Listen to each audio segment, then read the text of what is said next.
Yes finally తమిళనాడులోని political high drama ఎట్టకేలకు కొలిక్కొచ్చింది. విజయ్ ఆధ్వర్యంలోని టీవీకే ప్రభుత్వ ఏర్పాటుకి గవర్నర్ అనుమతినిచ్చారు. దీంతో రేపు తమిళనాడు సీఎంగా ప్రమాణ స్వీకారం చేయబోతున్నారు విజయ్. ఇక టీవీకే కావచ్చు, మిగతా పార్టీల వాళ్ళు కావచ్చు, ఇంకా టోటల్గా తమిళనాడు ప్రజలు కావచ్చు, ఇక ఊపిరి పీల్చుకుంటున్నారు ఈ న్యూస్ చూసి. రేపు ఉదయం 10 గంటలకు చెన్నైలోని నెహ్రూ స్టేడియంలో విజయ్ ప్రమాణ స్వీకార కార్యక్రమం ఉండబోతోంది.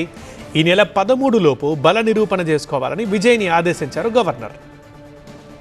టీవీకేకి కాంగ్రెస్తో పాటు సిపిఐ, సిపిఎం, వీసీకే, ఐయుఎంఎల్ పార్టీలు మద్దతు ప్రకటించాయి.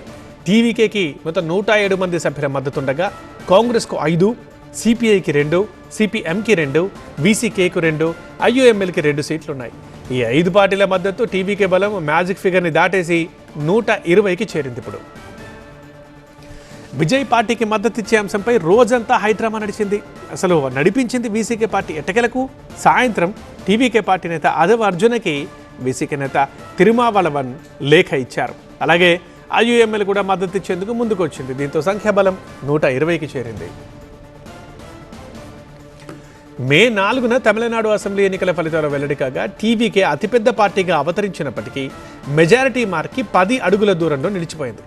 అనంతరం 5 సభ్యులున్న కాంగ్రెస్, 4 సభ్యులున్న వామపక్షాలు 4 మద్దతిస్తామని ముందుకొచ్చాయి.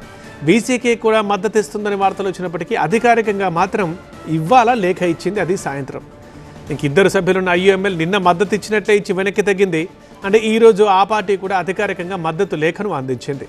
దీంతో ప్రభుత్వ ఏర్పాటుకు కావాల్సిన సంఖ్యాబలం రావడంతో విజయ్ మరోసారి లోక్భవన్కి వెళ్లారు. అంటే పూర్తిగా ఇది 4వసారి. ఇప్పుడు ప్రభుత్వ ఏర్పాటుకు అనుమతి ఇవ్వాలని గవర్నర్ని కోరారు. ఆ అనుమతి దక్కింది. రేపు విజయ్ ప్రమాణ స్వీకారం చేయబోతున్నారు తమిళనాడు ముఖ్యమంత్రిగా.